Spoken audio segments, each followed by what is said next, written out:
Good morning, everyone. This is Financial Literacy 101. So today we'll be talking about how couples should get together, how couples are together in order to save themselves and their financial future during this pandemic. I mean, the recent COVID-19 has led to unprecedented economic bloodshed at the most rapid pace most of us have seen in our lifetime. And at the time that we're talking about this, there is no insight to the human and financial carnage in the weeks and months ahead. No one knows when this pandemic will end. Now, despite the negative outlook being heard and seen every day, keep in mind that mankind, has a long history of overcoming grave challenges involving global disease. I mean, when we're talking about it, the Italian Renaissance, perhaps the greatest cultural, technological, and economic revolution in human history, emerged after what? The Black Death. And most historians actually contend that the bubonic plague sowed the seeds that made the Renaissance possible. I mean, during these hard times, focus on your family and loved ones' personal health. Economically, we will survive. By following some of these steps, you can keep your family's financial future safe, regardless of how long the pandemic lasts. Now, with that being said, the stock market has been doing tremendously bad. It's been tanking, Bitcoin, cryptocurrencies, etc. Case in point, my example here is my own portfolio. Now, in the past year, I probably lost around 13 to 14,000. One was mostly built upon a very bad decision on an option trade. But if I just look at my current status in my last month here, my portfolio has been down $4,800. In my world, I love rounding up. So with that being said, around $5,000. So in the past month, I have lost $5,000, and I know a lot of people are doing a financial ouch. That really hurts. Nobody wants to lose any money, especially during a time like this. But it occurs. Now, more times than not, I make money more than I lose money when it comes to investing. So number one, don't stop investing. And when I think about this, it makes me think about one of my favorite investors to look at. One of the people I model some of my thoughts behind is Warren Buffett.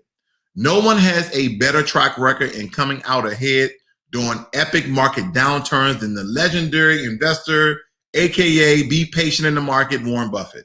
Buffett famously said at the Berkshire Hathaway Annual Investor Conference that our favorite holding period is forever.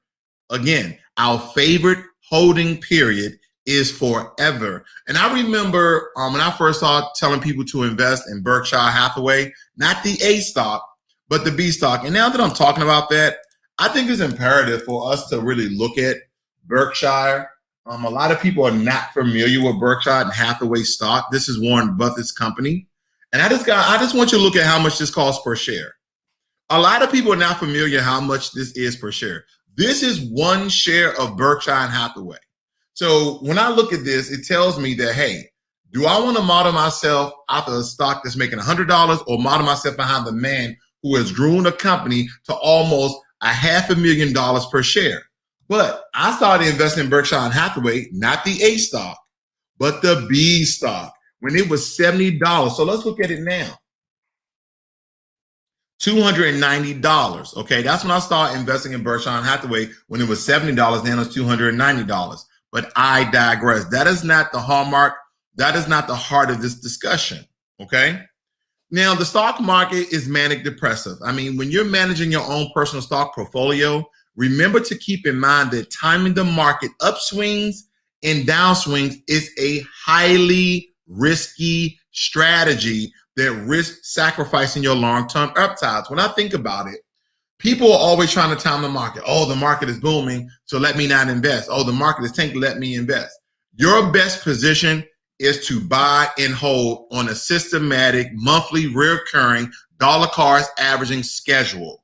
I mean, in recent analysis involving market data going back to, I think, around the 1930s, Bank of America found that if an investor missed the S&P 500 10 best days in each decade, total returns will be just around 91%, as opposed to 14,962% for investors who held steady through the troughs, meaning that when you hold, you make more money than trying to time the market. Now, think of your investments as long-term partnerships. Just as Buffett does and tune out the day-to-day noise, additionally consider investing additional capital as appropriate in your long-term plans. Sharp market downturns like one seen here in March generally produce tremendous sales on high-quality stocks of companies. So when stock searching, looking for companies with fortress balance sheets, large cash reserves, and unshakable secular growth prospects, companies like these only get stronger during negative sentiment market events. So when I look at that, this brings me into the couple segment and some of the things that couples are doing during this pandemic. First and foremost, if you're in a decent relationship, don't get out of it. If you're thinking that you're going to get better, don't get out of it, because first and foremost, one, during a pandemic, a lot of people are lonely. Okay, so that deals with your psychological, emotional state. But then when you top on the pandemic, economic depression you're going through right now, or that you foresee that you may go through if this pandemic occurs. Now, some people are still in their careers. Some people are working from home. Some people are still doing very, very well. But there's a lot of people out there that your unemployment has ran out. You're looking for that fourth stimulus check. So you're tuned in to all these YouTubers giving you these stimulus updates. Oh, I can't wait till I get this next $600 check, this next $1,200 check. No, you're better together. And when you're better together, one of the first things that you need to do, ladies and gentlemen, is find a time to talk about money. One of the most difficult times that you can have. You guys can talk about sex.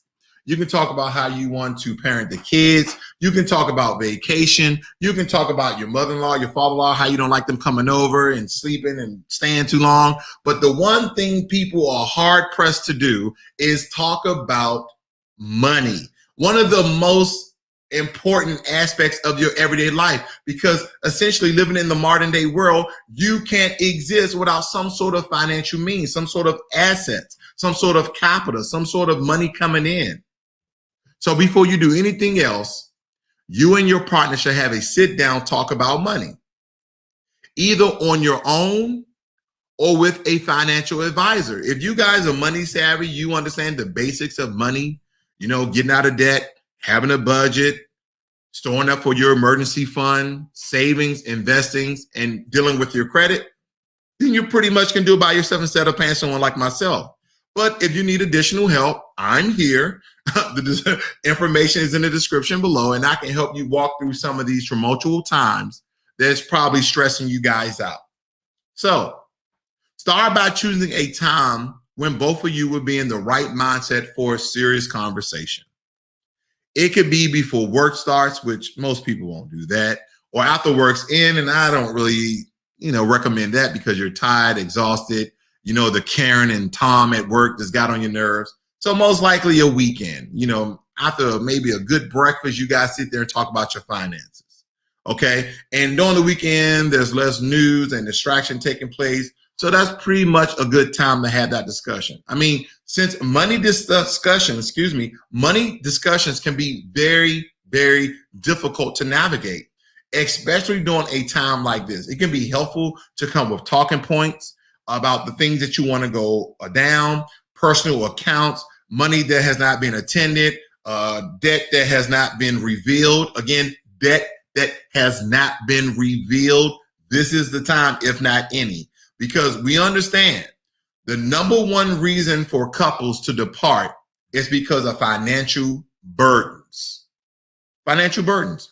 And people are like, hey, babe, I just don't got it. Well, honey, I bought those $2,000 curtains. They're from the Middle East and they're made out of Middle Eastern silk.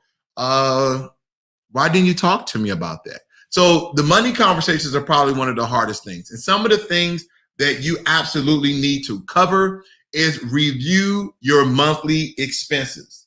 This is one of the ways that you can really comb through your finances. Like, where is the money going? Like, quite recently, me and my fiance, we were looking at the darn sprinkler system, and we got water all over the place. So there's a leak in our sprinkler system. Where is the money going on our water bill? Like, we're not spending $300 on water. It's only 3 damn people that live inside the house. So you have to do an investigation. And the investigation is basically reviewing your monthly expenses.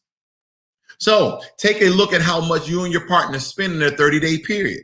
This will help you get very clear and concise about your burn rate, the fast, and how quickly you're going through your finances. Okay. So there's all sorts of tools out there, budgeting tools that you can guys go through. Now, check your joint accounts.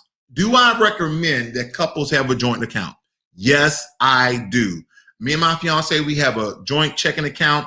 As a matter of fact, we have 2. We have one that we're both saving up for vacation. We have another one that we pay our bills out of. See, this gives clear and concise transparency, and it helps you and your couple to take ownership of your financial future together and where you guys going in the future and how these bills getting paid. Well, you handle the cable bill and I handle this bill, but wait a minute, why you can't handle the cable bill this year or this month? Oh, well, babe, those Jordans came out. Babe, why are you not paying the water bill? Well,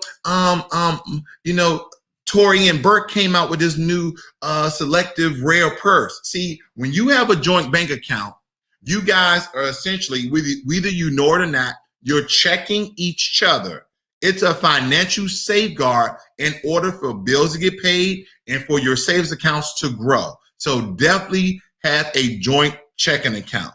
Now, once you have an idea of how much money you're spending each month, take a look at how much cash you have in your checking account and savings account. I mean, ask yourself, how much money could we last on if one of us was to lose our income? Think about that. If one of us to lose our income, how much would it take for us to survive each and every month?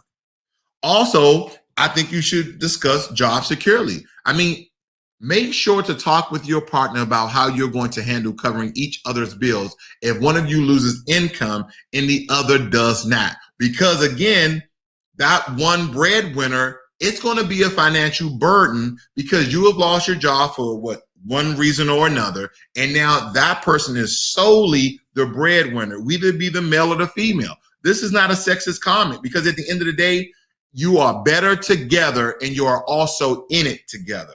So by going through these 3 points, you and your partner will have a better idea about where you stand financially, as well as an understanding of how you will fare if one of you were to become jobless. So these are, really good things to think about. Number 2, establish an emergency fund. I've been beating the drum on this since this YouTube channel. If you and your partner's job could be impacted, and some of you have, by COVID-19, you should focus on short-term financial goals, such as building an emergency fund. I mean, whether you're going to go to a financial advisor, financial planner, or you guys do it yourself, you absolutely need an emergency fund.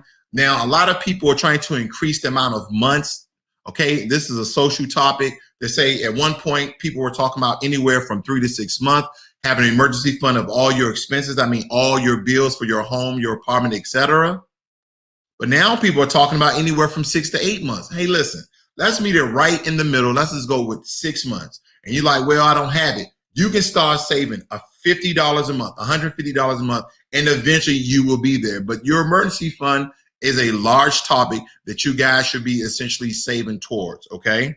Now, number 3, which is one of the most hardest and difficult things for men and women alike to do, is cut back on your spending. It's a good idea to try and limit unnecessary spending. It really is. Especially when many people are taking voluntary pay cuts or being laid off. See, during the pandemic, it really showed people what type of financial shape they were in.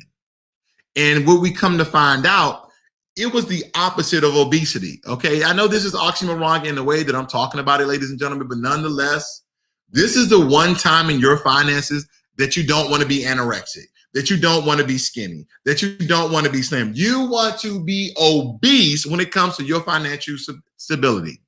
You want to be absolutely morbidly on your deathbed of obesity. You want to be as fat as hell with money in the bank as much as possible. I cannot beat the drum on this enough, okay? Because we understand that many Americans have already started, especially in the U.S., 52% of adults have cut back on spending due to the coronavirus pandemic. And you know what? This has forced a narrative that people are essentially cutting back on spending. I look at it totally different. I just think people don't have the money. People do not have the money to go out and spend at the same rate as they once were. So when you're talking about cutting back on your spending, you're like, yeah, man, I cut back on my spending. Well, I thought you lost your job. Yeah, that's why I cut back on my spending. So a lot of people, unfortunately, are hurting because of that one reason. And we all understand that we can't look for the federal government to save us. The stimulus check is enough money for you to buy groceries. I would tell people, hey, listen, some of you are trying to pay. I understand you're paying your phone bill. The phone is very important. I got it. But the rest of that money, I will be stocking up on food. Unemployment check, stocking up on food. Stimulus check, stocking up on food, unless you're still working from home. But you need to figure out where you and your partner can cut back. Where can we cut back? Can we use less water? Let's take 5-minute showers. I remember doing some of these same extreme saving tips. And it's helped me. I mean, to this day, I still take a 5-minute shower. I think my fiance, she takes anywhere from an 8 to a 30-minute shower, just depending on what she's doing in there. Don't look at me like that, babe. She's looking at me crazy. Okay, but start looking at your discretionary spending. This includes things that are useful but not necessary, such as cable or we don't do cable anymore. Most of our TV is free because of either our internet or our phone bill. Now, I'll just give you some of the things we've done that we notice is working. We both have T-Mobile. So T-Mobile is giving us Netflix totally free. Our internet is by AT&T, so we get HBO Max totally free. And of course, I also deal with All Access TV, and I get that free because I'm an agent, and that would be around $50 a month. But nonetheless, the only TV or entertainment and music that we pay for is Amazon Prime, because with Amazon Prime, you get the music and you get the movies. And of course, there's been some really good television shows out. So that's pretty much it. And we pay that yearly. So it's around $110, $120, okay? So that's pretty much when it comes to entertainment, internet, and TV, that's how much we essentially pay, okay?